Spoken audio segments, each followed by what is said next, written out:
Hello सो ये WhatsApp guys, क्या हाल चाल है। उम्मीद करता हूँ तुम सारे खैरियत से होगे। आज हम बिटकॉइन को डीपली एक्सप्लेन करने वाला हूँ तुम लोगों के सामने। बिटकॉइन को तुम लोगों को बिटकॉइन की खोल के रख दूंगा तुम लोगों के सामने। तुम लोग इस वीडियो को एंड तक लाजमी तरह से वॉच करना है, क्योंकि ये वीडियो काफ़ी ज़्यादा इंटरेस्टिंग प्लस काफ़ी ज़्यादा नॉलेजेबल होने वाली है। अभी तक 2026 में और 2025 में ऐसी नॉलेजेबल वीडियो किसी ने भी अपलोड नहीं करी है। अगर तुम लोग को यकीन ना है तो पूरा यूट्यूब भी तुम लोग सर्च करके देख सकते हो। सो इस वीडियो के अंदर हम टोटली बिटकॉइन के ऊपर बात करने वाले हैं, ठीक है। तो मेक श्योर कि तुम लोग वीडियो को शुरू से लेके एंड तक पूरा का पूरा वॉच करो और इस वीडियो को बिल्कुल भी स्किप ना करो। देखो, स्क्रीन पे तुम लोगों को देखने ऐसा कुछ भी नहीं है, सिर्फ सिंपली चार्ट मैंने बिटकॉइन का खोला हुआ है, ठीक है। तुम लोग अपने मोबाइल्स को साइड में रख सकते हो और जो तुम्हारा पीसी वगैरह है उसको साइड में रख सकते हो, ठीक है। आराम से और बैठ के एंजॉय कर सकते हो, ठीक है। सो सबसे पहला जो हमारा पॉइंट है वो है bitcoin is not an isolated asset any more. 2016 और 2017 में बिटकॉइन एक इंडिपेंडेंट बबल के जैसा था, लेकिन 2025 2024 में बिटकॉइन एक ग्लोबली लिक्विडिटी का एक इंस्ट्रूमेंट अब बन चुका है, ठीक है। अगर US dollar liquidity, interest rates, treasury years और ग्लोबल रिस्क एपिबिएट कंप्रेस होती है, तो बिटकॉइन भी बिहेव करता है लाइक अ रिस्क ऑफ और रिस्क ऑन मोड पे एसेट्स की तरह। ये बिल्कुल लॉजिकल है, क्योंकि अब मार्केट में स्पॉट ईटीएफ फ्लोस आते हैं।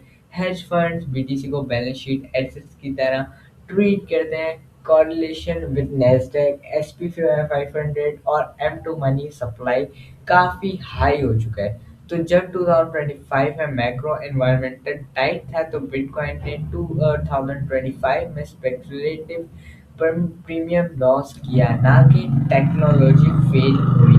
2025 sell off was structurally driven, not adaptation driven। 2025 में जो करेक्शन या डाउनफॉल आया था, उसके पीछे तीन मेजर लॉजिकल मैकेनिक थे: leverage unwind, ETF flow imbalance, dollar strong dollar and high rates. सबसे पहले हम बात करेंगे और समझेंगे लिवरेज अनवाइंड क्या होता है। मार्केट में फ्यूचर ओपन इंटरेस्ट बहुत ज़्यादा एक्सपेंड हो गया था। रिटेल और इवन प्रो ट्रेडर्स ने 10x 20x लेवरेज यूज़ किया। जब प्राइस एक रेंज से नीचे स्लैब हुई, तो लिक्विडेशन का जो एक लॉस ट्रिगर होता है आपका एसएल, वो ट्रिगर हुआ। तो और ये बिल्कुल एक्सपेक्टेड मार्केट बिहेवियर था। लिक्विडेशंस प्राइस डिस्कवरी को फास्ट एक्सेलरेट करती हैं डाउन साइड पे। एंड आप लोगों ने एक काफ़ी ज़्यादा मेजर डाउनफॉल बीटीसी का देखने को मिला था हम लोगों को पे। मेन रीज़न ये था। एंड सेकंड जो रीज़न था वो था बिटकॉइन ईटीएफ्स 2024 के एंड से स्ट्रॉन्ग इन्फ्लोज ला रहे थे, लेकिन 2025 के मिड में इन्फ्लो स्लो हुए और कुछ वीक्स में आउटफ्लोज भी रिकॉर्ड हुए। ये मार्केट के लिए एक डिमांड शॉक था, क्योंकि एटीएस इन्फ्लोज अब बीटीसी के स्पॉट डिमांड कोर पिलर है।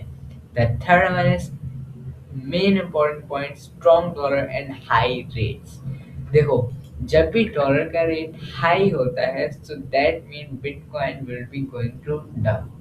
एंड जब बिटकॉइन का पंप होता है, तो दैट मीन डॉलर का रेट नीचे है। ये काफ़ी ज़्यादा एक सिंपल है, कोई ज़्यादा इसमें रॉकेट साइंस नहीं है। 2025 में डेक्स डॉलर इंडेक्स स्ट्रॉन्ग रहा और फेड रेट्स एलिवेटेड थे। ग्लोबल लिक्विडिटी एक्सपेंसिव थी और कैपिटल रोटेशन सेफर इंस्ट्रूमेंट की तरफ शिफ्ट हुई।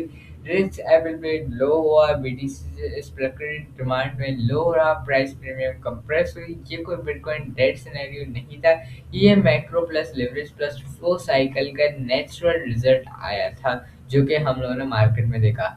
Bitcoin follows a four-stage market cycle. 2025 was rebalancing stage।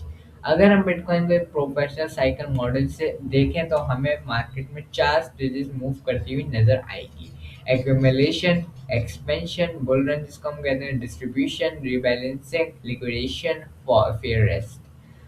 2025 में हम स्टेज 4 में थे। Fair reset plus leverage 5 plus week hands exist. ये स्टेज नेसेसरी होता है और 4 साइकिल्स को जब बिगिन होती हैं तो हर मेजर बुल मार्केट के पहले ऐसा फेज हिस्टोरिकली रिपीट होता रहता है। Market psychology matters more than price index और headlines. So लोग 2025 में पैनिक क्यों थे? क्योंकि लोग प्राइस को लाइनर एक्सप्लोरेट कर रहे थे, ड्रॉ डाउन को एंड लेके जा रहे थे, ठीक है। And also news narrative emotional बन जाती थी, सोशल मीडिया पर क्रैश व्यूज डोमिनेट करती है, रिटेल पेशेंस लो होता है, लेकिन एक नॉलेजेबल इन्वेस्टर या एनालिस्ट कभी इस साइकिल के बॉटम पे बिटकॉइन को डेथ डिक्लेयर नहीं करता। वो देखता है who is selling, who is holding, where is liquidity shifting और what is accumulating again. Is leverage reset complete? Is market in fear or greed zone? The main point. 2025 में wallets long term holder institution address selling pressure absorb कर रहे थे, जो कि एक logical bullish sign है। On chain behaviour in 2025 showed accumulation not abandonment। ये क्या है? काफ़ी ज़्यादा लोगों को समझ नहीं आया होगा। It is exchanges. 2025 में बहुत से इंडिकेटर्स लॉजिकली ये सजेस्ट करते थे long term holder supply stable है या राइजिंग एक्सचेंज रिजर्व। ट्रेंड जो है डाउन के साइड जा रहा है। OTC desk active, big wallet slowly accumulating dips, minor capitalisation short term थी और नॉट लॉन्ग टर्म। अगर बिटकॉइन एडॉप्शन फेल होती तो एक्सचेंजेस रिजर्व राइज करती, लॉन्ग टर्म होल्डर्स डंप करते, हैश रेट कोलैप्स होता, डेवलपमेंट स्लो डाउन होता, लेकिन ऐसा कुछ नहीं होता। लॉजिकली एक करेक्शन था, कोलैप्स नहीं। Outlook depends on liquidity cycle not wishful price numbers.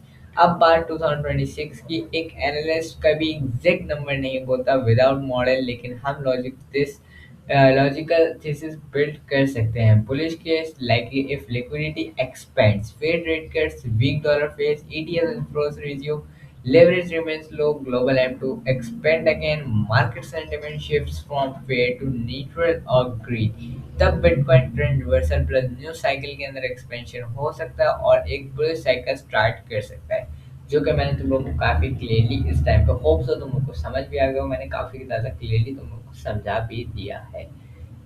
अच्छा, एक चीज़ मैं तुम लोगों को बताऊँ, अगर तुम यहाँ पे 12 मंथ का टाइम फ्रेम ओपन करो, तो तुम लोगों को एक नज़र आएगी कैंडल ओपन हुई है, जो कि अभी ओपन हुई है, ठीक है। सो ये कैंडल ओपन होती साथ ही से नीचे की साइड पे मूव ऑन नहीं कर रहा, उसने विग नहीं बनाई है। सो दैट मीन कि ये कैंडल अगर विग बनाने नीचे आएगी और हम अगर इस कैंडल का हम अगर यहाँ पे डेटा रेंज निकालें, जो कि हमारी ये कैंडल है, और इसका जो डेटा रेंज आके गिरेगा वो 67,000 पे गिरेगा।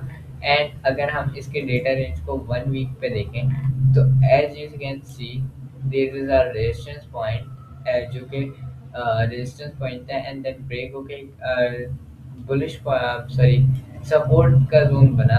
तो ये काफ़ी ज़्यादा खतरनाक जोन है मुझे लग रहा है, क्योंकि इस जोन पे आके मार्केट गिर सकती है एक दफ़ा।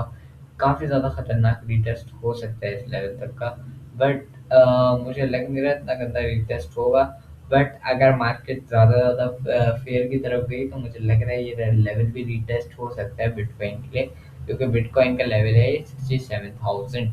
सो back to the topic, bearish risk possible but condition sorry पता नहीं व्हाट एवर इट इज़, ठीक है। ये मुझे समझ नहीं आ रहा बिल्कुल भी, मेरे ज़बान पे नहीं चढ़ रहा, ठीक है। कंटिन्यूशनल पता नहीं क्या है। Dollar remain strong means dollar अगर स्ट्रॉन्ग रहता है, सो दैट मीन, और मैंने तुम लोग को शुरू में ही बताया था कि बिटकॉइन ऑटोमेटिकली डम साइड की तरफ चला जाएगा। और लिक्विडिटी स्टेज टाइट, लिक्विडिटी अगर टाइट रहती है और मेजर जो पॉलिटिकल शॉक लगता है, रेगुलेशंस क्रिएट होती हैं, कैपिटल फ्रिक्शन होती है, ईटीएफ डोंट रिटर्न, तब बीटी साइडवेज रहता है longer but still not dead. So bitcoin 2026 का फेड लिक्विडिटी डिसाइड करेगा, ना कि मीम्स या rumours. Investment logic, how smart capital behaves, DCA into a weakness, avoid leverage, move assets off exchanges, ignore short-term noises, focus on cycle behavior, track liquidity flows, patience over prediction, crypto में timing, hype, risk management, leverage cycles, narrative। Bitcoin 2025 में macro structural correction रहता है जो वो logical और necessary था। Adoption, network strength और institutional interested still intact थे उस टाइम के ऊपर 2026 में कम बाय पॉसिबल है but only if liquidity regime shift which is the key driver too. तो इस टाइम के ऊपर यही पॉइंट्स हैं जो कि काफ़ी ज़्यादा मेन पॉइंट्स हैं बीटीसी के लिए। और मैं जब भी आता हूँ वीडियो के अंदर मैं तुम लोगों को एक ट्रेड देके जाता हूँ लास्ट में फ्यूचर की, जो कि लिमिट पे मैं तुम लोगों को देके जाता हूँ। और पिछली दफ़ा मैं तुम लोगों को ट्रेन देके, हाँ, ये ट्रेन देके गया था एंड काफ़ी ज़्यादा अच्छी ट्रेड रही थी। सो मैं तुम लोगों को एक और ट्रेड यहाँ पे दूंगा, ठीक है। मैं पहले अपना जो चार्ट है वो ओपन कर लेता हूँ जिसमें मेरा ये सब लगा है बीटीसी यूएसडीटी का। ये रहा, ठीक है। ये हमारी एक ट्रेड थी जो कि हमारी रिस्क वाली ट्रेड थी। हमने यहाँ से डीसीए करा था एंड ये मार्केट नीचे आई थी, हमने यहाँ से प्रॉफिट बुक करके हम निकल गए थे क्योंकि हमने इस ट्रेड के अंदर डीसीए कर लिया था, ठीक है। मैं तुम लोगों को दिखाता हूँ। हमारी ट्रेड ये रही, वही वाली जो मैंने तुम लोगों को बताई, ठीक है। ये थी हमारी ट्रेड, अभी अभी की थी ये। ये time for DCA move SL to 88,000 कुछ के अराउंड मैंने तुम लोगों को एसएल रखवा दिया था एंड ये ट्रेड हमारी काफ़ी ज़्यादा अच्छी प्रॉफिटेबल निकल गई थी। So it is the best trade. हमने यहाँ पे ऑलमोस्ट कितने डॉलर्स का प्रॉफिट करा, $1400 का मैंने प्राइम पे प्रॉफिट करा एंड ऑलमोस्ट $400 का मैंने $500 का बाइनांस पे प्रॉफिट करा। So this is the trade जो कि मैंने तुम लोगों को दी थी। और अभी जो मैं तुम लोगों को ट्रेड दूंगा वो ट्रेड होगी मेरी, अगर मार्केट इस लेवल को ब्रेकडाउन देती है और मार्केट यहाँ से जाती है एक ट्रेंड बना के इस लेवल को यहाँ तक जाती है मार्केट टच करके। सो मैं यहाँ से दोबारा एक दफ़ा शॉर्ट के लिए जाऊँगा और मेरा लेवल होगा ये वाला, ठीक है। क्लियरली ये होगा मेरा लेवल, ठीक है। सारे लोग देख लो, अगर मार्केट इस जोन्स को ब्रेक करती है एंड मार्केट यहाँ से बुलिश साइकिल में घुसती है, मैंने शॉर्ट चले आना है, ठीक है। मार्केट बुलिश जाएगी मैं बेरिश जाऊँगा, मैं मार्केट के अगेंस्ट जाके भी प्रॉफिट कर लेता हूँ और तुम लोग मार्केट के साथ चल के भी प्रॉफिट नहीं कर पाते हो। तो ये देख लो, ये बात है, ठीक है। इसको मैं हटा देता हूँ। ये बात है, तुम लोग देख लो, ये क्लियरली वो बात है जो कि मैं तुम लोगों को बता रहा हूँ। यहाँ से अगर मार्केट आती है, मैं तुम लोगों को एक दफ़ा लगा के दिखा देता हूँ। मार्केट इस लेवल के ऊपर आती है, मेरा एसएल जाएगा almost,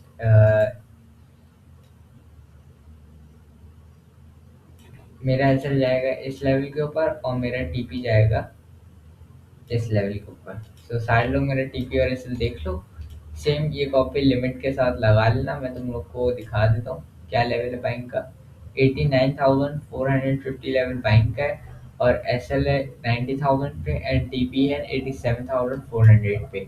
so best of luck. अगर टीपी एसएल को एक्सपेंड करना हो तो तुम लोग इस लेवल तक एक्सपेंड कर सकते हो या फिर इस लेवल को ऊपर ले जा सकते हो, बट वो काफ़ी ज़्यादा बड़ा एसएल हो जाएगा। सो बस इसको यहाँ तक ही रखना है या फिर यहाँ तक रखना, बस इतना एसएल रखना है। मेरा जो पर्सनल मैं एसएल रखूँगा वो इतना ही रखूँगा, बस दैट्स इट, ठीक है। इनफ होगा मेरे लिए and here is the trade. तुम लोग इसको एंजॉय कर सकते हो लिमिट पे। मैं जब तक मैं कल ये ट्रेड कल वीडियो अपलोड करूँगा तो ये ट्रेड वैलिड होगी इंशाल्लाह। तो मैं मिलता हूँ तुम लोग से नेक्स्ट वीडियो में। Don't fear for the cycle, understand it. अल्लाह हाफिज़।